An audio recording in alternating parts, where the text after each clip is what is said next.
অবশেষে সান্ডা এবং টাইগার, বাঘ এবং সান্ডা মুখোমুখি। সান্ডাদের দেশে আপনারা সবাই জানেন যে সৌদি আরবিয়া থেকে এটা মোটামুটি বাংলাদেশে একটা বিশাল পপুলারিটি পেয়েছে, কিন্তু আরব আমিরাতে তো সৌদি আরবিয়া না হলেও সৌদি আরবিয়ার আরব রয়েছে এবং সেখানটায় মরুভূমিও রয়েছে, সেখানটায় সান্ডাও রয়েছে। এবং বাংলাদেশ থেকে আসলে সেখানটায় যে বাঘেরা গেছে মরুভূমি কাঁপাতে, তাদের মুখোমুখি মহারণ ব্রাজিল আর্জেন্টিনার মতো বলতে পারি, ইন্ডিয়া পাকিস্তানের মতো বলতে পারি, বার্সেলোনার সাথে রিয়াল মাদ্রিদের লড়াইয়ের কথা বলতে পারি, কিংবা বোকা জুনিয়ার্সের সাথে রিভার প্লেটের লড়াইয়ের কথা বলতে পারি। সেরকম একটা টান টান উত্তেজনাকর ম্যাচ হতে যাচ্ছে বাংলাদেশ ভার্সেস ইউই, সান্ডা ভার্সেস টাইগার। কফিলের ছেলেদের সেই গুরুত্বপূর্ণ ম্যাচে হারাতে পারবে কি শান্তরা? হারাতেই হবে। কফিলের ছেলেরা আপনারা জানেন যে তারা তাদের বাড়ির উঠোনে খেলবে এবং নিজেদের ঘরের কাছে খেললে তো একটা বিশাল শক্তি থাকে, একটা ভাব থাকে। সেই ম্যাচে মুখোমুখি হবার আগে তাই টিম টাইগার্সের চিন্তার অন্তর নেই। এই ম্যাচের বিস্তারিত আলোচনায় যাওয়ার আগে আপনাদেরকে জানিয়ে রাখি যে ঈদ শাওমি দিচ্ছে 10 কোটি টাকার ঈদ উপহার। শাওমি স্মার্টফোন কিনলে আপনারা পেতে পারেন 5 লক্ষ টাকা, মাল্টিডোর ফ্রিজ, এসি, 3000 টাকা পর্যন্ত ক্যাশব্যাক। এই দিয়ে শাওমির 10 কোটি টাকার অফারে উদযাপন হোক আরো বেশি করে। বাংলাদেশ উদযাপন করতে গিয়ে সবচেয়ে বেশি ভেবাচাকা খাচ্ছে যে সান্ডা ভার্সেস টাইগার ম্যাচে শান্ত থাকবে কিনা। কফিলের ছেলেদের হারাতে গেলে বাংলাদেশ দলের 11টা হতে হবে সেরকম, এবং সেই পার্টিকুলার ম্যাচে শান্তর উপস্থিতি থাকবে কি থাকবে না সেটা নিয়ে পুরোপুরি একটা কনফিউশনের মধ্যে রয়েছে সবাই। কি কারণে এই কনফিউশন? দেখুন, আমার প্রিয়, আমার শ্রদ্ধাভাজন গাজী আশরাফ হোসেন লিপু ভাই যে স্কোয়াডটা দিয়েছে আপনারা সবাই জানেন, সেই স্কোয়াডে মোটামুটি হচ্ছে 5 জন ওপেনার।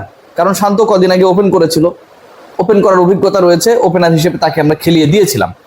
সো একটা দলের যে ক্রিকেটার সংখ্যা, সেখানে ব্যাটিং যারা পারে, সেই ব্যাটিং পারা ব্যাটারদের মধ্যে 50% হচ্ছে ওপেনার।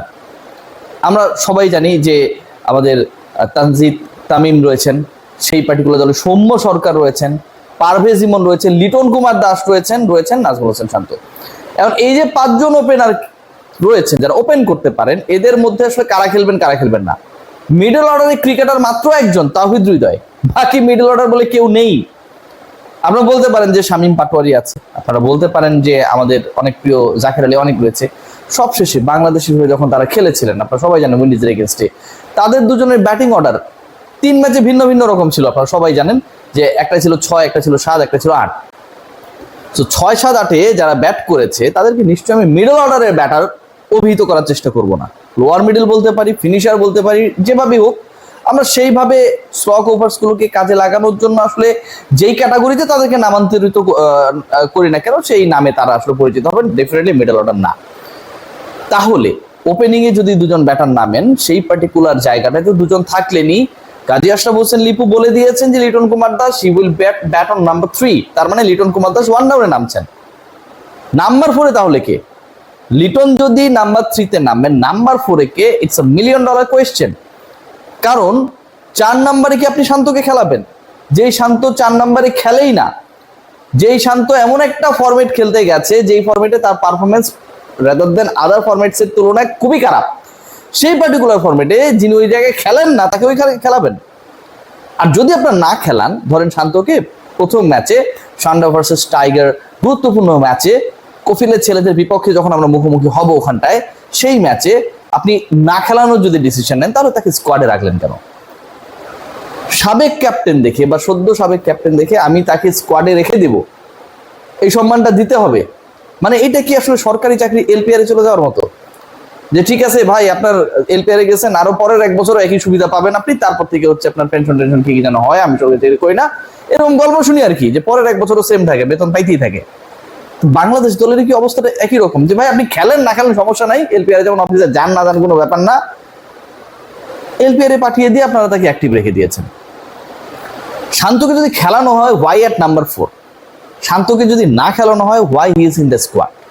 ডেফিনেটলি এই প্রশ্নের উত্তর গাজী আশরাফ হোসেন লিপু পরবর্তী সংবাদ সম্মেলনে আমি চেষ্টা করবো আপনার কাছ থেকে জেনে নেবার। আরেকটা ইম্পর্টেন্ট পার্ট, শান্ত যদি নাম্বার 4-এ না খেলে, আসলে নাম্বার 4-এ খেলবে, ওই যে বললাম যে একজনই আসলে মিডল অর্ডারে রয়েছেন, তিনি হচ্ছেন তাওহিদ হৃদয়। তাহলে নাম্বার 5-এ কে? নাম্বার 5-এর জন্য আপনার প্রপার কোনো অপশন নেই। আপনি যতই বলেন না কেন শামীম হোসেন পাটোয়ারি, যতই বলেন না কেন জাকের আলী অনেক, আপনি তো এই 2 পার্টিকুলার ক্রিকেটারকে সবচেয়ে সিরিজে তিনটা ভিন্ন পজিশনে খেলিয়েছেন। নাম্বার 5-এ তারা খেলে নাই, জীবনেও যারা নাম্বার 5-এ খেলেন নাই তারা পরের ম্যাচে শুধুমাত্র শান্তকে স্কোয়াডে জায়গা দিতে হবে। লিপু ভাইদের সদ্য সাবেক ক্যাপ্টেন এলপিআর এ গেছে, স্কোয়াডে থাকতে হবে, এ কারণে প্রপার নাম্বার 5 আমি রাখি নাই। শেখ মাহাদিকে আপনি বলতে পারেন যে আমরা নাম্বার 5-এ খেলায় দেবো, এগিয়ে নিয়ে আসবো, তার মধ্যে অনেক প্রতিভা রয়েছে। ভাই ন্যাশনাল টিম কি এক্সপেরিমেন্টের জায়গা? ফিনিশিং এ গিয়ে 2-4 4-6 মেরে দিল, ওইটার সাথে কি আপনি নাম্বার 5 মেলাতে পারবেন? বাংলাদেশের 2-3টা উইকেট দুধ চলে যেতে পারে, তখন হবেটা কি? শেখ মেহেদী ওই দায়িত্ব পালন করবে? ওকে ওই জায়গার খেলোয়াড়, ভালো খেলোয়াড়, নো ডাউট, ওই জায়গার খেলোয়াড়। নাম্বার 5-এ আপনি কাউকে নেন নাই।